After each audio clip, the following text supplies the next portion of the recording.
ಈ Jakkur flying school ಇದೆ, ಅದ್ರ ಮೇಲೆ ಏನೋ ನಿಮ್ ಕಣ್ಣು ಬಿದ್ದಿದ್ಯಾ ಅಂತ ಶಿವಕುಮಾರ್ ಅವ್ರಿಗೆ.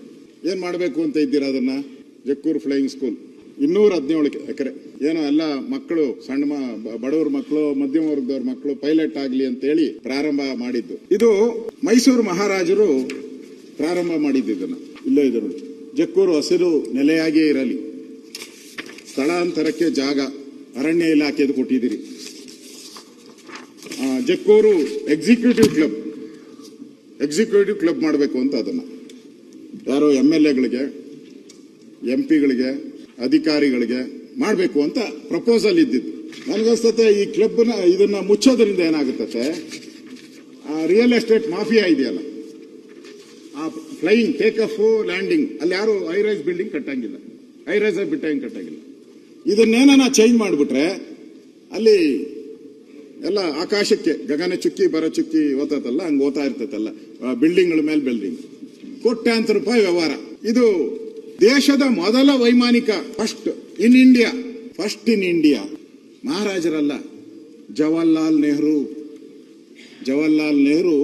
ಫಸ್ಟ್ ಒಂದು ಟ್ರೈನಿಂಗ್ ಸೆಂಟರ್ ಆಗಬೇಕು, ಪೈಲಟ್ಗಳು ನಮ್ಮ ದೇಶದಲ್ಲೂ ರೆಡಿ ಆಗಬೇಕು ಅಂತ ಹೇಳಿ ಒಟ್ಟು 377 ಎಕರೆ 2 ಗುಂಟೆ ಜಮೀನು ಜವಾಹರ್ಲಾಲ್ ನೆಹರು ಉದ್ಘಾಟನೆ ಮಾಡಿದ್ದಾರೆ. ಕಲ್ಲು ಇದೆ, ಆ ಕಲ್ಲನ್ನು ಹೊಡೆದಾಕಕ್ಕೆ ಹೋಗಬೇಡಿ, ಕಲ್ಲಿದೆ. ಈ ಭೂಮಿ 1940 ಮಹಾರಾಜರು ಕೊಟ್ಟಿದ್ರು. ಇದು ಫಾರೆಸ್ಟ್ ಲ್ಯಾಂಡ್.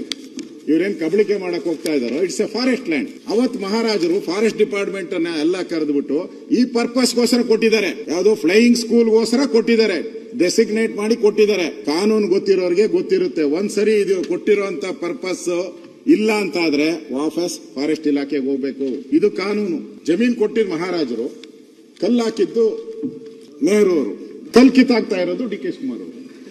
ಮೈಸೂರು ಮಹಾರಾಜರ ಕಾಲದಲ್ಲಿ ಸ್ಥಾಪನೆಯಾಗಿರುವ ಜಕ್ಕೂರು ವೈಮಾನಿಕ ಶಾಲೆಯ ಬಗ್ಗೆ ಇಂದಿನ ಸರ್ಕಾರ, ಹಿಂದೆ ಅವ್ರು ಇಲ್ಲಿದ್ರು, ಇಂದಿನ ಸರ್ಕಾರ ಯಾರು, ಕಾಂಗ್ರೆಸ್ ಸರ್ಕಾರ ತಪ್ಪಾಗಿದೆ, ಇಂದಿನ ಸರ್ಕಾರದಲ್ಲಿ ತಪ್ಪಾಗಿದೆ. ಈ ಅಕ್ಸೆಪ್ಟೆಡ್, ಇಸ್ ಆನ್ ರೆಕಾರ್ಡ್.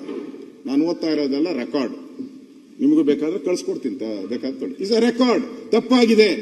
ಈಗಿರುವ ಟರ್ಫ್ ಕ್ಲಬ್, ಗಾಲ್ಫ್ ಕ್ಲಬ್ ಸಾಲದು ಎಂದು 100 ಶಾಸಕರು, 100 IAS IPS ಅಧಿಕಾರಿಗಳು, 100 ಸರ್ಕಾರಿ ಅಧಿಕಾರಿಗಳು, ಕ್ಲಬ್ಗಳು ತೀರ್ಮಾನಿಸಿ 200 ಎಕರೆ ಭೂಮಿಯನ್ನು PPP ಮಾದರಿಯಲ್ಲಿ ಅವರಿಗೆ ಕೈಗೆ ಹೋದರೆ ಅಲ್ಲಿ ಅವರು ಏನು ಚಟುವಟಿಕೆ ಮಾಡುತ್ತಾರೆ ಎನ್ನುವುದು ಯಾರಿಗೆ ಗೊತ್ತು?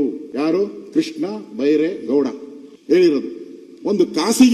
ಒಂದು ಬಾರಿ ಖಾಸಗಿಯವರಿಗೆ ಕೈಗೆ ಹೋದರೆ ನಾಳೆ ದಿನ ನಾವೆಲ್ಲರೂ ಹೊರಗಡೆ ಉಳಿಯಬೇಕಾಗ್ತದೆ. ಇದು ದೊಡ್ಡ ಹಗರಣವೇ. It's a big scandal. Krishna ಬೈರೇಗೌಡರು ಹೇಳುವಂಥದ್ದು ಇಟ್ಸ್ ಎ ಬಿಗ್ ಸ್ಕ್ಯಾಂಡಲ್ ಅಂತಾರೆ. ಏನೋ PPP ಮಾಡಲಲ್ಲಿ ಕ್ಲಬ್ ಮಾಡಕ್ ಹೋಗೋದು. ನಾನು ಕ್ಲಬ್ ಮಾಡ್ತೀನಿ ಅಂತ ಹೇಳಿದ್ನ? ನಾನು ಹೇಳಿಲ್ಲ. ನೀವು ಕೇಳಿದ್ರೆ ರೆಕಾರ್ಡ್ ಆಯ್ತಾ ಅಂತ.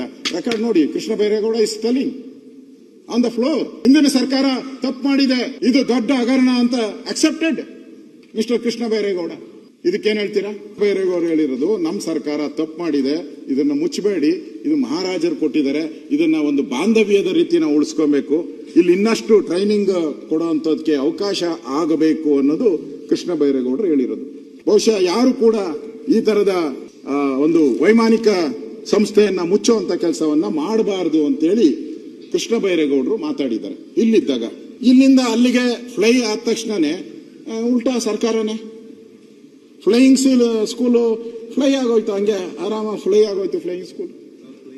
ಇವ್ರು ಫ್ಲೈ ಆಗ್ತಾ ಇದ್ದಂಗೆ ಫ್ಲೈಯಿಂಗ್ ಸ್ಕೂಲ್ ಫ್ಲೈ ಆಗೋಯ್ತು. ಇದನ್ನೇ ಮುಳುಗಿಸ್ಬೇಕು ಅಂತ ಯಾಕೆ ಹೊರಟಿದ್ದೀರಾ? ಅಲ್ಲಿ ಮಾಡಿದ್ರೆ ಅದೇ ರಿಯಲ್ ಎಸ್ಟೇಟ್ ಮಾಫಿಯಾ ಯಾರಾದ್ರು ಬಿಲ್ಡಿಂಗ್ ರೈಸ್ ಮಾಡ್ತಾರೆ, ಆ ಟ್ರ್ಯಾಕ್ ಅಲ್ಲಿ ಏನೇನ್ ಬರ್ತದೋ ಎಲ್ಲ ದುಡ್ಡು ಮಾಡ್ಕೊಂಡು ಹೋಗ್ತಾರೆ. ಅದೇ ದುಡ್ಡು ಮಾಡಕ್ಕೋಸ್ಕರ ಇವತ್ತು ಸ್ಕೀಮಾ ಆದಿ ಬೀದಿಯಲ್ಲಿ ಮಾತಾಡ್ಕೊಂತಾರೆ. ಇಲ್ಲಿಂದ ನೀವು ಯಲಂಕ ದಾಟ್ಬಿಟ್ರೆ ಏರ್ಪೋರ್ಟ್ ವರ್ಗು 150 ಕೋಟಿ ಡೀಲು, 200 ಕೋಟಿ ಡೀಲು ಅಂತ ಮಾತಾಡ್ತಾರೆ. ಡೀಲ್ ಆಗಿದೆ ಅಂತಾರೆ. ಯಾಕೆ ಬೇಕು ಈ ಸರ್ಕಾರಕ್ಕೆ ಡೀಲು? ಅದರಿಂದ ಈ ಒಂದು ಶಾಲೆ ಉಳಿಬೇಕು, ಪಾರಂಪರಿಕವಾದಂತ ಒಂದು ಶಾಲೆ ಇದು. ಅಟ್ಲೀಸ್ಟ್ ನಮಗ್ ಬೇಡ, ನಮ್ಮನ್ನ ಬೈತಾ ಇರ್ತಾರೆ ಯಾವಾಗೂ ಅಧ್ಯಕ್ಷರೇ, ಇವ್ರಿಗೆ ಮಾತೆತ್ತರೆ ನೆಹರೂನ್ ಕಂಡ್ರೆ ಆಗಲ್ಲ, ಇಂದಿರಾ ಗಾಂಧಿನ ಕಂಡ್ರೆ ಆಗಲ್ಲ, ರಾಜೀವ್ ಗಾಂಧಿ ಅಂತೂ ಕಂಡ್ರೆ ಆಗದೇ ಇಲ್ಲ, ರಾಹುಲ್ ಗಾಂಧಿ ನೋಡಿದ್ರೂ ಆಗಲ್ಲ ಅಂತ ಹೇಳ್ತಾರೆ. ನೀವ್ಯಾಕೆ ಇದನ್ನ ತೆಗಿತೀರಾ? ಜವಾಹರ್ಲಾಲ್ ನೆಹರು ಸ್ಕೂಲ್ನ ನೀವ್ಯಾಕೆ ಮುಚ್ಚುತ್ತೀರಾ? ಈ ಏರ್ಪೋರ್ಟ್ ಬೆಂಗಳೂರು HAL, ಏರ್ಪೋರ್ಟ್ ಇರ್ಬೋದು, ಇಂಟರ್ನ್ಯಾಷನಲ್ ಏರ್ಪೋರ್ಟ್ ಇರ್ಬೋದು, ಜಕ್ಕೂರ್ ಇರ್ಬೋದು, ಈ ಏರ್ಪೋರ್ಟ್ಗಳ ಸುತ್ತಮುತ್ತ ಇರತಕ್ಕಂಥದಕ್ಕೆ ಕಟ್ಟಡಗಳ ಎತ್ತರ ಮಿತಿಯನ್ನು ಪರಿಶೀಲನೆ ಮಾಡಬೇಕು ಅಂತೇಳಿ ಸನ್ಮಾನ್ಯ ಡಿ ಕೆ ಶಿವಕುಮಾರ್ ಅವರು ಕೆ ರಾಮಮೋಹನ್ ನಾಯ್ಡು ಅವರ ಜೊತೆ ಚರ್ಚೆ ಮಾಡಿದ್ದಾರೆ. ಕೇಂದ್ರದ ಸಚಿವರು, ಇದು ವಿಮಾನಯಾನ ಸಚಿವರು. ಅದ್ರಲ್ಲಿ ಜಕ್ಕೂರು ಇದೆಯಾ ಅಂತ ನನ್ ಡೌಟ್ ಅಷ್ಟೇ. ಜಕ್ಕೂರು ಇಂಟೆನ್ಷನ್ ಇಟ್ಕೊಂಡು ಹೇಳಿದಾರ, ಇತ್ತ ಜನರಲ್ ಆಗಿ ಹೇಳಿದಾರ, ಅದನ್ನು ಅವ್ರು ಕ್ಲಾರಿಫೈ ಮಾಡಬೇಕು. ಯಾಕಂದ್ರೆ ರೈಸ್ ಮಾಡೋದು ಇದು ಏನಾದ್ರು ಒಂದು ರೆಕಾರ್ಡ್ ಹೋಗ್ಲಿ ಬಿಡಿ. ಈಗ ನಾನು ರಾಮಮೋಹನ್ ನಾಯ್ಡುನ ಭೇಟಿ ಮಾಡೋದು ನಿಜ. ಇಡೀ ದೇಶದಲ್ಲೇ ಒಂದು ಮಾದರಿ ಇದೆ, ಕರ್ನಾಟಕ ರಾಜ್ಯದಲ್ಲಿ ಒಂದು ಮಾದರಿ ಇದೆ. ಈಗ ಒಂದು ಅಭಿಯಾನ ಶುರುವಾಗಿದೆ, ಜಕ್ಕೂರು ಏರೋಡ್ರಮ್ ಉಳಿಸಿ ಅಂತೇಳಿ. ಈಗ ಇವರು ನಮ್ಮ ಎ ಟಿ ರಾಮಸ್ವಾಮಿ ಜಮೀನುಗಳು ಉಳಿಸಬೇಕು ಅಂತ ಎ ಟಿ ರಾಮಸ್ವಾಮಿ ಅವರು ಕೂಡ ಹೋರಾಟ ಮಾಡಿದ್ದಾರೆ. ಅವರು ಕೂಡ ಇದಕ್ಕೆ ಹೇಳಿದ್ದಾರೆ, ಪಾರಂಪರಿಕ ತಾಣವಾಗಿ ಉಳಿಸಿಕೊಳ್ಳಬೇಕು, ಪರಿಸರವನ್ನು ರಕ್ಷಿಸಿಕೊಳ್ಳಬೇಕೆಂಬ ದೃಷ್ಟಿಯಿಂದ ಸರ್ಕಾರ ಆಲೋಚಿಸಬೇಕು. ಬೃಹತ್ ಕಟ್ಟಡಗಳು ನಿರ್ಮಿಸಲು ಕ್ರೀಡಾ ಸಂಕೀರ್ಣಗಳಿಗೆ ಬೇರೆ ಕಡೆ ಅವಕಾಶ ಮಾಡಿಕೊಡಬಹುದು, ಆದರೆ ಇಂತಹ ಐತಿಹಾಸಿಕ ಸ್ಥಳವನ್ನು ಕಟ್ಟಡಗಳಾಗಿ ಬಲಿ ಕೊಡಬಾರದು ಎಂದು ಪರಿಸರಕ್ಕಾಗಿ ನಾನು ಈ ಸಂಘಟನೆಯ ಅಧ್ಯಕ್ಷರಾಗಿ ನಾನು ಡಿಮ್ಯಾಂಡ್ ಮಾಡ್ತಾ ಇದ್ದೀನಿ ಅಂತ ಹೇಳಿದ್ದಾರೆ. ಗಿರ್ವಿ ಇಡಬಾರದು ಅಂತ ಕ್ಯಾಪ್ಟನ್ ಗೋಪಿನಾಥ್ ಹೇಳಿದ್ದಾರೆ. ಈ ತರ ಬಹಳಷ್ಟು ಜನ ಯಾರ್ಯಾರು ಬೆಂಗಳೂರನ್ನ ಪ್ರೀತಿಸುವಂತವರು ಕೂಡ ಎಲ್ಲರೂ ಕೂಡ ಹೇಳಿದ್ದಾರೆ. ಅದರಿಂದ ಅಧ್ಯಕ್ಷರೇ, ನಾನು ಈ ಜಕ್ಕೂರು ಏರೋಡ್ರಮ್ಮು ಏನು ಒಂದು ಐತಿಹಾಸಿಕ ಇದಿದೆ, ಇದನ್ನು ಯಾವುದೇ ಕಾರಣಕ್ಕೂ ರಿಯಲ್ ಎಸ್ಟೇಟ್ ಮಾಫಿಯಾಗಳ ಕೈಗೆ ಹೋಗಬಾರ್ದು, ಅದನ್ನು ಆಗಕ್ಕೆ ಬಿಡಬಾರ್ದು. ಹಿಂದೆ ನಿಮ್ಮ ಸರ್ಕಾರ ಇದ್ದಾಗ ಅದನ್ನು ಕ್ಲಬ್ ಮಾಡಕ್ ಹೊರಟಿದ್ರಿ, ಅದಕ್ಕೂ ಕೂಡ ನಮ್ಮ ಸರ್ಕಾರ ಇದ್ದಾಗ ತಡೆ ಮಾಡಿದಿರಿ, ಅದನ್ನು ಕೂಡ ಇದಾಗಕ್ಕೆ ಬಿಡಬಾರ್ದು.